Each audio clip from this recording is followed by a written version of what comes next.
A cloudless sky on this, the final day of the 105th Volta Ciclista a Catalunya. And it seemed like a party atmosphere at the top of the day, with Jonas Vingegaard waiting to be crowned our champion. A lead of 1:22 overall was not going to be overhauled. All he had to do was finish the day. But this a day that can finish off an awful lot of ambition, especially with 7 laps of this amazing circuit round the great city to be dealt with. And it got lively. We had ourselves several incarnations of breakaways. But of course, when we reached Montjuic, it was Remco Evenepoel that was kicking over the hornet's nest. Staying with him, Jonas Vingegaard, determined not to let this one slip from his grasp. The possibility, potentially, of our race leader winning another stage, making it a hat-trick in a row. Well, the descents that brought us back to our start-finish line were constantly beguiling, and in fact it was always stitched back together and then others would go for it. Lots of teams were motivated out there. Felix Gall for Decathlon. Of course, Fortunato was bound to have a dig for Astana out there, but really we were starting to look to who would indeed be looking for the intermediate points along the way. Marc Soler had an idea and designs on a Mountains jersey, but he'd have to beat Ciccone, who owned that by a margin of 7 points going into this final day. But with category 2 tests rolling down again and again, all the points, it seems, were going the way of the likes of Evenepoel and occasionally Florian Lipovic. They were showing the duty out front, but always marked down by Jonas Vingegaard. Would anyone else get a look in on this final day? Well, as the climbs ebbed and ambitions started to flow, Burgos wanted to make a statement. Movistar were up there with Utrecht. Enric Mas even got his nose up front on occasion.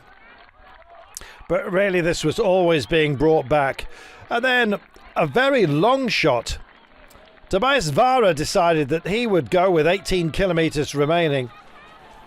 Would anyone really let the youngster off the leash?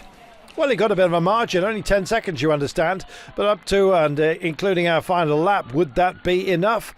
The bell was going to toll on everybody, and a huge toll in the mountains as Soler tried to push on and deny Ciccone, who was resplendent in the mountains' red ribbons. Soler, on several occasions, decided to push on, but always marked down by Ciccone, who finally took this mountain crest and then ensured that he would be the mountain man at the end of the day. Other categorisations were even tighter. Dorian Godon led Vingegaard by only 2 points in the points classification coming into the final day. How would this one pan out? The bell tolled. Final lap time then, just 7.8 kilometres with that double phase climb to be dealt with, and of course the roller coaster on the other side.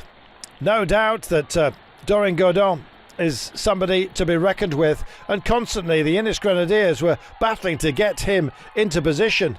Luca Vergolito decided that he would push on at the very last, but they were indeed minded to go after him for the stage win, you understand. This Mas yet again on one of his phased attacks, only marking him down, hoping that Godon had built in enough slip room on the foot of this climb to make it up and over the top by the last. 4.2 kilometres ultimately would be the launch pad. They come up over the top with 4.6 remaining. 400 metres later, it was all hell breaking loose out there, and guess what? Jonas Vingegaard was the man that was pushing on, avoiding the matches underneath the truck that was ungainly parked right on the exit to that corner, and they were strung out good and proper yet again. Still, we had no idea who was going to win the day, but Godon was certainly getting himself into a decent position, and by the time the last couple of curves unwound, who would be there? That was the big question. It was phenomenal. Tight on the inside of the barriers. If you got a good slingshot, you're going to be in a great place, and Godon was that man. Certainly looked that way, but Brady Gilmore, coming out of absolutely nowhere, was going shoulder to shoulder with the big man, and at the line, Gilmore got it on the throw. Amazing stuff. Going to Godon, finishing in second place. Disappointed with the result, but of course gets a points jersey.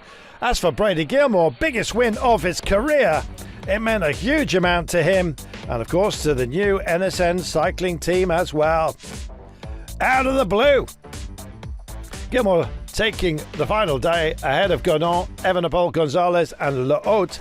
Ryman also in the frame here. What a finale. What a way to finish this great race. Well, there can only be one winner, of course, overall, and Jonas Vingegaard owned that. 2 stage wins to his name. Big animator on the final day. Lenny Martinez nearest man to him, and Florian Lipovic on the podium. Just behind Lipovic, Parapanska, and of course, Remco Evenepoel, who's been a great animator of this day and this race throughout. Laurent Godin looked slightly upset, still pondering the missed opportunity to take the final stage here into Barcelona, but gets a points jersey to cheer him up. And, of course, Ciccone is our mountains man. What a battle that turned out to be, raging as it was with Marc Soler until the very last. Our young rider classification, Lenny Martinez, of course, in the orange ribbons. It belonged to him. An amazing race. Get ready to do it all again next time. Bye.